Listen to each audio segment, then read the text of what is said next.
Otra vez la montaña. Viajamos a una ciudad cercana a la capital. El paisaje era montañoso, una característica de mi país.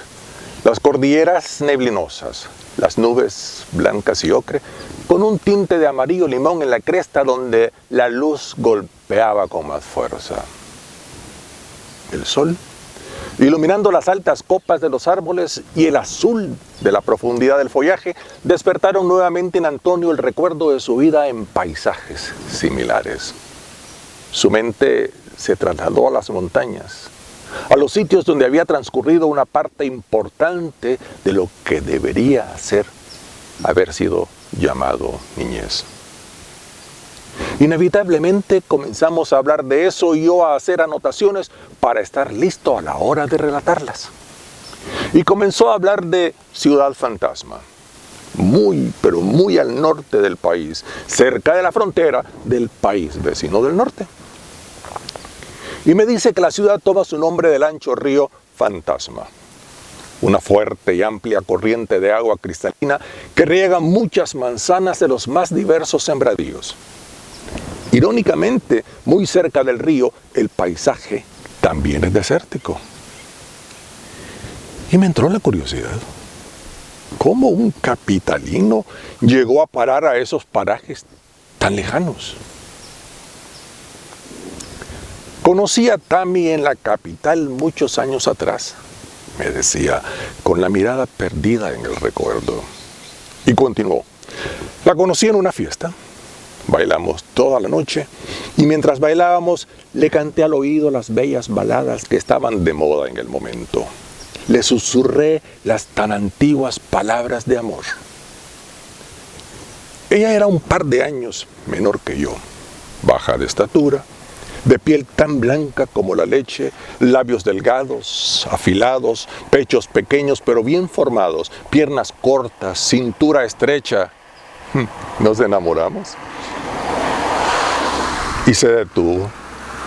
No quise insistir. Preferí dejar que el recuerdo bajara por sí mismo y su mente se sosegara, que la información se me diera espontáneamente. Nos detuvimos en un mirador a contemplar la llanura allá abajo. Los distintos y cambiantes tonos del trigo, movidos por el viento que semejan un mar embravecido, la rigidez de las cañas de maíz, la escasa altura de los frijolares, la simetría del surco que se pierde en el horizonte y las tan cambiantes formas de las nubes. Y comenzó a hablar.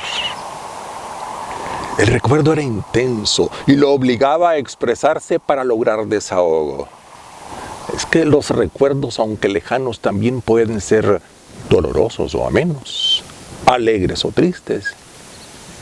Es que se dice que vivimos del recuerdo y nada es más cierto. Bueno, el caso es que Tami y él pronto fueron novios. Se les veía juntos con frecuencia, pero nuestro amigo ya tenía bagaje. Ya tenía su buena y muy buena dosis de experiencia y hasta fama de mujeriego irresistible e irresistido. Y la familia de ella se enteró. Vivían a tan solo 3 cuadras de distancia, no había manera de que su relación pasara inadvertida y encontró, como es natural, la resistencia de la familia de la muchacha, aunque tuviera la complicidad de la parte joven de ella. Y como ya es histórico, el interés de las muchachas crece en proporción directa con la oposición de los padres. De forma que una madrugada, a las 3 de la mañana, pudimos ver a nuestro héroe a la puerta de su Dulcinea y a ella, saliendo maleta en mano, para juntos abordar un taxi y desaparecer en la noche rumbo a la parada de buses que viajan hacia un país del sur. No podían evitar ir atisbando por la ventanilla trasera, como temiendo que los fueran siguiendo. Cada corazón acelerado hasta lo indecible, la respiración agitada, las frentes sudorosas, a pesar del frío de la madrugada. A este punto, no sé si seguirnos al país del sur o permanecer localmente y dirigirnos a Ciudad Fantasma. Pero, considerando que ya había iniciado aquella narración, lo seguiremos al país del sur más tarde en el siguiente relato. Afortunadamente, ya hemos hecho la salvedad de que no queremos seguir un orden cronológico, así que, con la venia de ustedes, nos dirigimos hacia allá. No iban al garete, no, tenían un destino. Tammy tenía una hermana mayor, Francisca. Ella había estudiado en un colegio de monjas y había hecho más de la mitad de la secundaria. Con esto quiero solamente decir que no era ignorante. Y luego veremos por qué hago esta aclaración. Ignoro cómo, pero Francisca había conocido a un hombre mientras estudiaba. Estaba a punto de bachillerarse. Resulta que este hombre era un campesino iletrado que trabajaba de mandador o caporal en una hacienda precisamente allá, en Ciudad Fantasma. No pudo Antonio precisar más detalles. El caso es que Francisca se escapó con ese hombre, quien se la llevó a vivir a las montañas, porque ni siquiera vivía en la ciudad, sino en un pobre rancho con paredes de varas y techo de palma, el piso de tierra y el fogón improvisado. Dormían sobre tapescos y los cuartos eran separados por sábanas colgadas de mecates amarrados de una pared a otra. El río estaba a solo 200 metros de distancia de la casa. De ahí tomaban agua para beber y para cocinar. Ahí lavaban y se bañaban. Y con esto del baño comenzaron mis sorpresas, cuando me cuenta que, con mucha seriedad, Francisca les dijo que no era bueno bañarse todos los días porque la gente se enfermaba. Me quedé pasmado. Al caer la tarde, los zancudos volaban por doquier. Parecía una nube gris que se movía lentamente. El contagio de malaria era latente. Posiblemente era a eso que se refería la hermana, pero no sabía explicarlo. Bueno, continuemos. A mi juicio, Tammy no tenía ni idea de cómo vivía Francisca. Se quedó tan pasmada como él, según me cuenta nuestro amigo. Cuando se bajaron del viejo bus, en el propio centro del pueblo que con tan grande pompa llamaban ciudad, el corazón se les encogió. Era un caserío de posiblemente 10 o tal vez 12 manzanas de extensión, atravesado por la carretera polvorienta en la que apenas cabía un bus.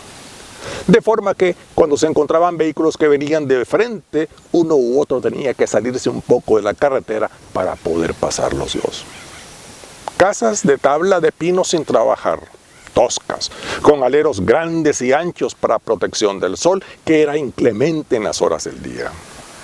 Los techos de hoja de zinc convertían las casas en verdaderos hornos. Y como contraste, las noches eran terriblemente heladas. El bus hacía su parada enfrente de un edificio que albergaba una tienda o comisariato, donde se vendía de todo, desde aguardiente y cerveza hasta frijoles y arroz, o verduras que los campesinos de los alrededores llevaban y, haciendo uso del antiquísimo sistema del trueque, las intercambiaban por otros productos que ellos no producían. Era común que los hombres de los alrededores se reunieran en ese lugar para hablar de las cosechas, de las mujeres, del trabajo y para tomar aguardiente o cerveza hasta bien entrada la noche. La música retumbaba casi todo el día. Era una mezcla de cantina y abarrotería. Las conversaciones fácilmente se convertían en discusiones y las discusiones en pleitos y los pleitos en muertes. La ley no era muy conocida en el lugar y menos respetada. Las vendetas eran asunto normal y el puesto de policía más cercano se encontraba a muchos kilómetros de distancia y, para colmo, los policías tampoco se hubieran atrevido a entrar. La gente poseía armas de fuego con el pretexto de cazar, lo que no era mentira, pero este simple hecho traía consigo los resultados expuestos. El que menos ocultaba un filoso cuchillo entre el cuerpo y el pantalón. Y hablando de machetes, me contaba Antonio lo curioso que resultaba ver bailar a estos hombres en la fiesta sabiendo que un largo y afilado machete permanecía en constante contacto con su piel. Uno solo los veía cuando el pleito estallaba y era entonces que los refulgentes aceros salían de sus escondites. De la parada del bus hasta el rancho había que caminar unos 10 kilómetros. Y comenzaron a caminarlos agarrados de la mano.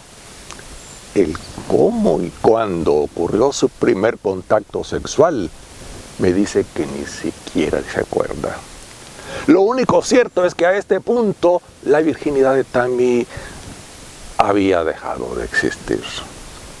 Bueno, llegaron al rancho y la decepción aumentó de tono, pero ya estaban ahí y había que adaptarse y se adaptaron. Piscaron maíz, cortaron y aporrearon frijoles, lavaron ropa en el río, llevaron agua hasta la casa, viajaban a pie hasta el pueblo a intercambiar frijoles por manteca y azúcar, maíz por jabón y sal, temblaron de frío por las noches, sudaron durante el día, pero la llama no decreció. El amor estaba ahí y les permitía enfrentarlo todo. Con esto de piscar maíz, le vino a la memoria la historia de la enanita del lugar. Ella era una señora de mediana edad, y digo mediana porque en la gente pequeña la edad es difícil de discernir. Vestía pobremente, como es común en la gente del campo, por dos razones. Una, porque no tienen dinero, ni tiendas donde comprar. Y si lo tuvieran, pues, ya sabemos. Dos, porque la ropa que tienen la usan para el trabajo pesado del campo. Usaba sandalias de hule, de las que llaman de gancho. Resultaba evidente la falta de baño. Su enmarañado cabello a las claras indicaba que no había sido tocado por el peine en mucho tiempo. Medía unos 4 pies de estatura, regordeta, de vientre y ojos abultados, los dientes sucios y maltratados. Acostumbraba a recorrer los sembradíos en busca de clientes. Sí, era la prostituta de la zona. Los campesinos solteros y aún los casados usaban de sus servicios.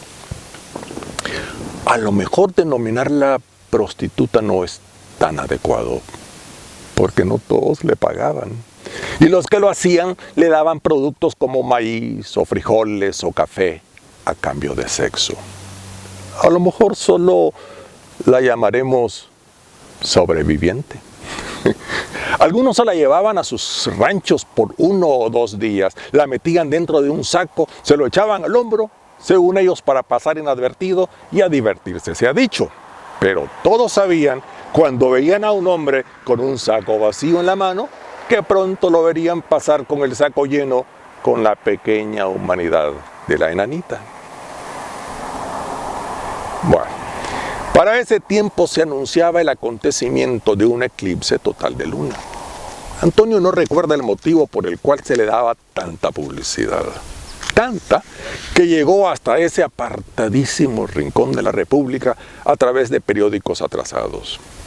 El alboroto era mayúsculo en la capital.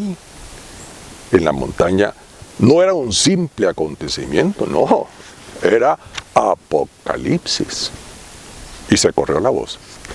Nadie debía salir de sus casas ni exponerse a los rayos de luz de la luna porque estaría contaminada. Era peligroso, hasta podía ser mortal, especialmente para las embarazadas. Tenían que ponerse un calzón rojo para protección. Y fue el comentario del día por muchos días. La hermana de Tammy, aquella que había estudiado la secundaria en un colegio de monjas, le dio la explicación más sorprendente que usted se pueda imaginar.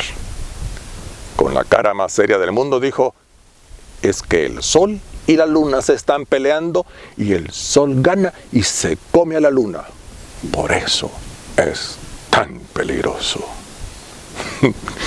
Si eso no es involución, entonces no sé qué adjetivo utilizar. Bueno, vivieron ahí por unos meses, no recuerda cuántos, pero les llegó el momento de decidir. No era la vida a la que estaban habituados y querían. Necesitaban regresar a la ciudad. La montaña no era tan bella ni tan romántica como los libros la pintan, ni es siempre tan verde y acogedora como las fotografías nos muestran. Y así, una mañana, se les vio abordar un bus con rumbo a la capital, regresando a la civilización, a la otra selva, la de asfalto, a las comodidades de la ciudad, a la ilusión y la confusión, a enfrentarse una vez más con la trifulca de dar sentido a sus vidas. Hasta pronto.